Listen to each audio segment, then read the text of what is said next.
So far in this channel, we've talked about the Eastern faiths, Christianity, Judaism, modern spirituality, self-help, various philosophies, and a whole lot more. Let's take a look at the pagans.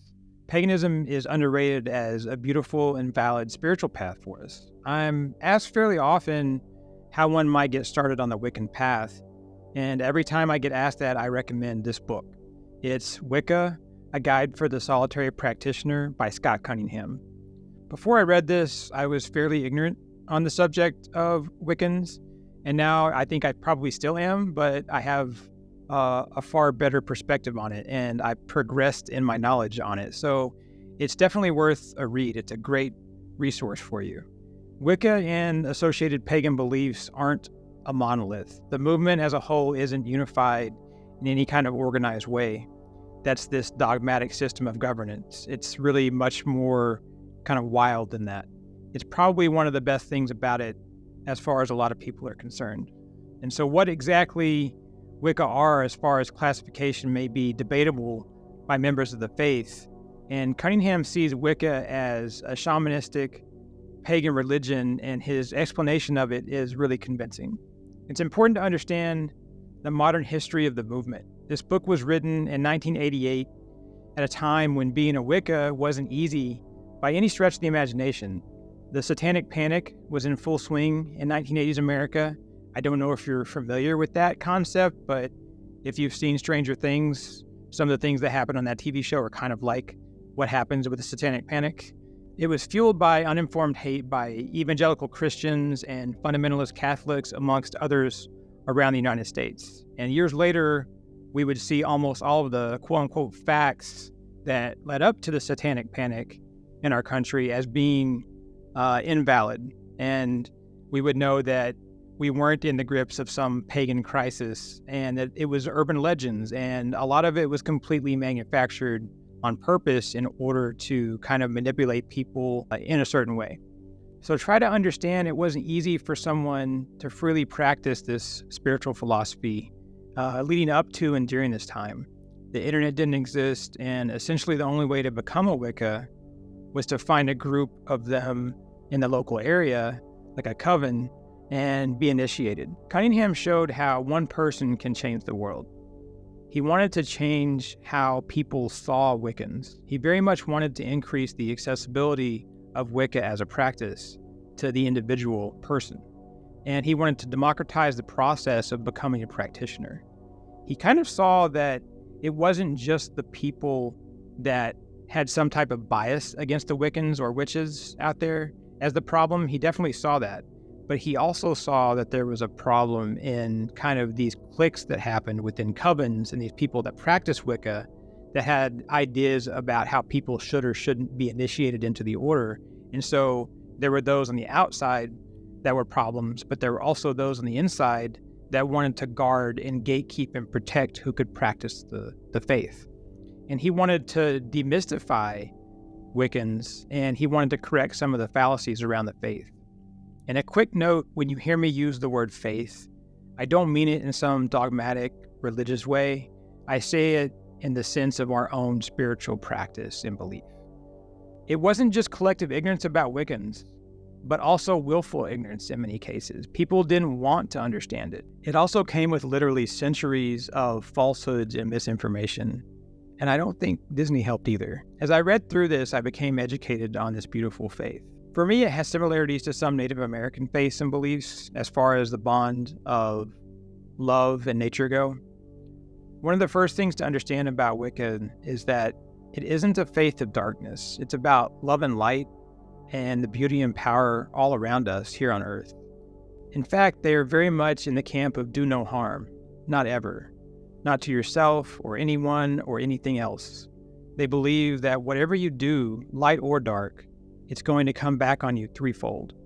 And for us, that's really the idea of karma. And that's expressed through all kinds of religions. We see it in Hinduism and Buddhism and the Tao. And we see it in Christianity, even if you go back to the Old Testament and a verse like Hosea 8:7, where they say, for they have sown the wind and they shall reap the whirlwind. And that seems like it's this wrath of God type thing, and you can kind of take it that way. But that verse also says you reap what you sow. And that can be both good and bad. So this idea of karma exists throughout most spiritual constructs, philosophies, and religions around the world. And karma is a very powerful motivator to do good in the world. If you put love out, you get love back. That's a very powerful concept.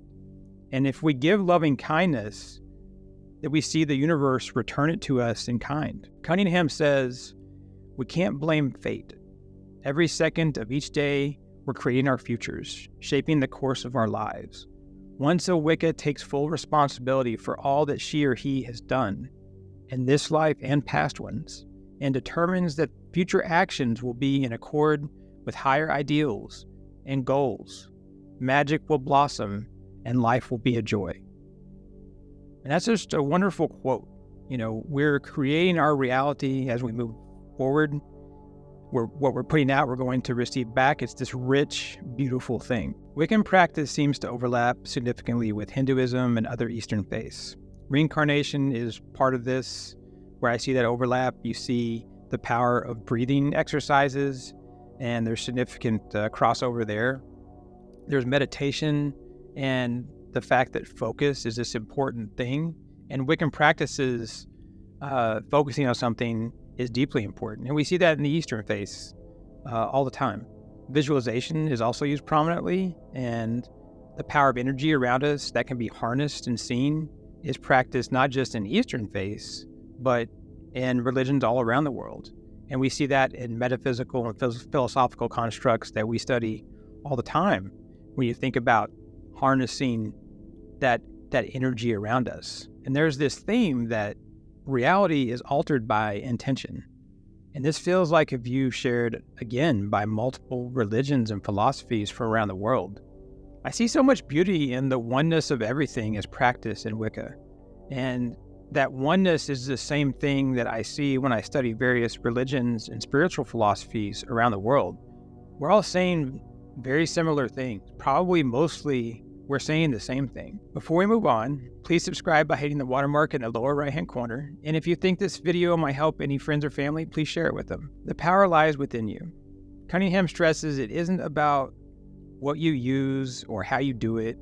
It's whatever ultimately works for you. So if you believe it, if you feel it, and if it moves you, and you see this sense of power, it's real, and that's divine.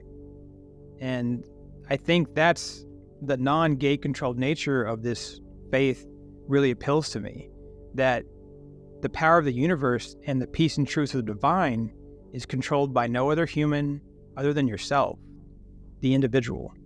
And this speaks to the power inside each of us. If you strip away the trappings of dogma and all this human man-made junk and other practices around the world, this is what you get. It all comes down to you. He says here, your goal, however, should perhaps be the ability to constantly tune in on the hidden world around us and the reality of the goddess and God, even in the midst of the most grounding, debasing follies of the human experience.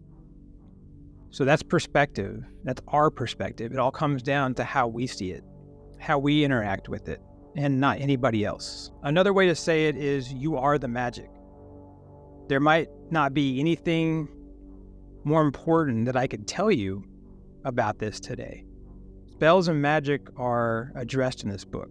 Cunningham points out that most religions display some form of magic in their current faith or at least in their history. He points out that miracles are an example of this. He discusses Christian prayer as a clear manifestation of magic, or whatever you want to call it. The definition doesn't really matter so much as the intention and then the result of the act. In a way, Wicca are beautiful in how they freely express everyone's access to the divine and the ability to commune with the deity or that divine thing beyond us, and then interact with it in a deep way using this natural energy all around us. Because magic isn't some supernatural thing. I say often on this channel, magic is perfectly natural. There's great power here. Just as much as I believe in the great power of prayer or meditation or anything else it might be named. We all walked out of the cave together. We saw fire, we harnessed it. We revered our shaman or the animal or the mountain or the thunder. All these things that we saw magic in. We walked out of Africa and around the planet together. At one time, we all believed in the same thing or something really close to it. And so what I'm doing here in my current studies and talking to you is looking at how can we bring this stuff back together as one, because it's love. And Wicca is very much a study of love.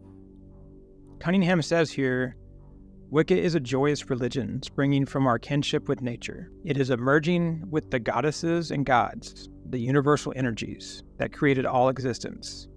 It is a personal, positive celebration of life. Celebration of life. It's a celebration of your life. That's how you should, I think, see this. You can look at it however you want, but it is a celebration. It is this very positive thing. This book prepares you to become a Wiccan. It lays out practices for you that you can do daily to put yourself more in tune with nature and the universe, and ultimately more in tune with yourself. You'll learn about the Wiccan shrine and altars, how to create a bath sachet for ritual cleansing. I personally practice Wiccan bathing meditation as a ritual for peace and calm. It's this really cool and amazing thing. It's super relaxing. He gets into Wicca color schemes and ritual jewelry. You'll learn about the important times of the year, along with important symbols and runes. And you'll even learn about spells and how to create them. It describes how you can create rituals to help foster this connection with the universe. And all rituals are these practices that link us from this concrete existence that we experience every day over this spiritual bridge that is this journey to what's beyond that reality. It's that connection we all have this sense of. You may have sensed it when you're watching a meaningful movie or TV show. You may have heard it in a song. Maybe you saw it in your love for someone else or even love for yourself. It could be seen in a sunset. You might find it out in the forest or on a mountain. But we've all seen that bridge that takes us to the other side. It's what being Wiccan is all about. Being more connected and having greater sight in all of our senses. Even those senses we didn't even know that we had. Remember that as you delve into this, it's about belief. Belief is what unlocks that magic within you. And so now you have a map to that magic. And I really hope that you'll use it. I want to dedicate this video to Scott Cunningham. I'd like to make a special note on the author here. As I was reading, I was struck by his warmth and earnest nature. One can sense he really cared about this faith in such a deep and meaningful way, and he truly wanted to share this with the world. He was in his early 30s when he wrote this landmark book. He overcame lymphoma and he survived it, which I think is a tremendous story in and of itself. And then not too many years later, he would succumb to a rare fungal meningitis and he passed away. And based on everything in this book and based on his belief system, he'll be just fine. He believed Wicca are meant to make the world a better place. And he did just that in this life. And I know he rests well having done what he did. He was and still is somewhere out there, this bright soul. I hope you enjoyed this discussion. I'd like to know what your thoughts are on the Wiccan faith. Do you have any experiences with it? Any personal stories that you can share?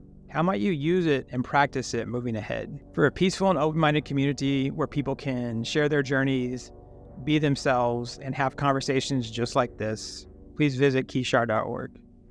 Please like this video if you want us to keep making content just like this. And until next time, I wish you peace on your journey.